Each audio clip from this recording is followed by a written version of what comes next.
Ever wonder how a big scientific breakthrough actually makes it from a fancy lab in Germany all the way to a farm in rural India where it can do some real good?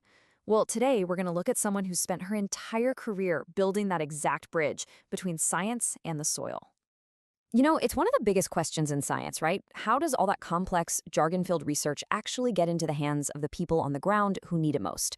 We're going to dig into that by looking at the career of someone who is making it happen, piece by piece. And that person is Dr. Yamuna S. Her career is really a masterclass in how to be a top-notch scientist and an amazing communicator at the same time. And it's all focused on one thing: empowering agricultural communities. Okay, so to really get the impact she's having now, we've got to rewind a bit. Let's go back to the beginning, because everything she does is built on this incredible academic foundation. And I mean, just look at this journey. It kicks off with a major ICAR scholarship. Then she goes on to get her PhD in natural sciences. But then she gets this super prestigious scholarship from the Max Planck Society in Germany. And if you don't know, that's a huge deal. We're talking one of the top research institutions on the planet. So this is way more than just a degree, you know? It's a foundation in world-class, cutting-edge science. And this is really the key takeaway, right? The reason she's so good at translating complex science for farmers later on is because she has this genuine, deep expertise. It's the bedrock, the thing that gives all her work so much credibility and makes it so effective. But having all that knowledge is one thing. Being able to actually share it with people, that's a whole different ballgame. And this is where Dr. Yamuna's story gets really interesting, because she becomes this incredible voice for farmers.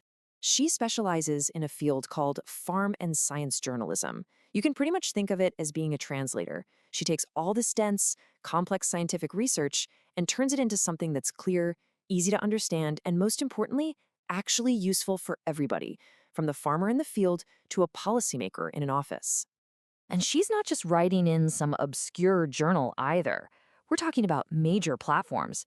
You'll find her work in big national outlets like the Times of India blogs, but also in really vital specialized publications like KERA Project. And that's so smart, isn't it? She's meeting people where they're at, using the publications they already know and trust.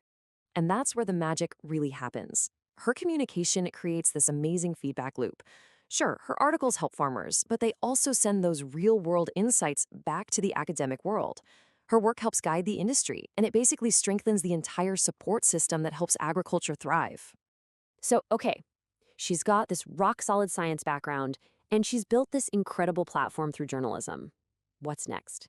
Well, she takes on one of the trickiest, most stubborn problems in agriculture: the market. How do you make sure all that hard work a farmer puts in actually pays off?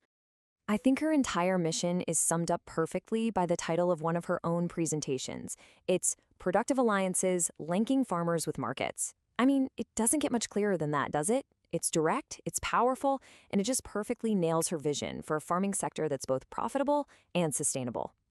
So how do these productive alliances actually work? Well, you can kind of break it down into 3 steps. First is the goal. Just create that direct, profitable link between the people growing the food and the people buying it. Second is the structure, using things like farmer-producer companies, or FPCs, and agribusiness centers that help farmers team up and have more power. And finally, the strategy. Build these really strong alliances that give farmers the stable, reliable access to the market they need to succeed. All right, so all of this brings us to what she's doing right now. This is where all those threads, the deep science, the clear communication, and the smart market strategy all come together on a massive, statewide scale. Today, Dr. Yamuna is the Assistant Director of Agriculture for the KERA Project, based in Thiruvananthapuram, Kerala. And let's be clear, this is not just some desk job. This is a key leadership role in a major state-level initiative. And this is really the culmination of her whole journey, isn't it? In this role, she's moved way beyond just writing about theories or suggesting strategies. She is on the ground, actively applying her deep scientific understanding and her proven communication skills to implement real change across an entire state. It's the ultimate fusion of the lab and the land. So, when you look at a career like Dr. Yamuna's, what does it tell us about the future of farming?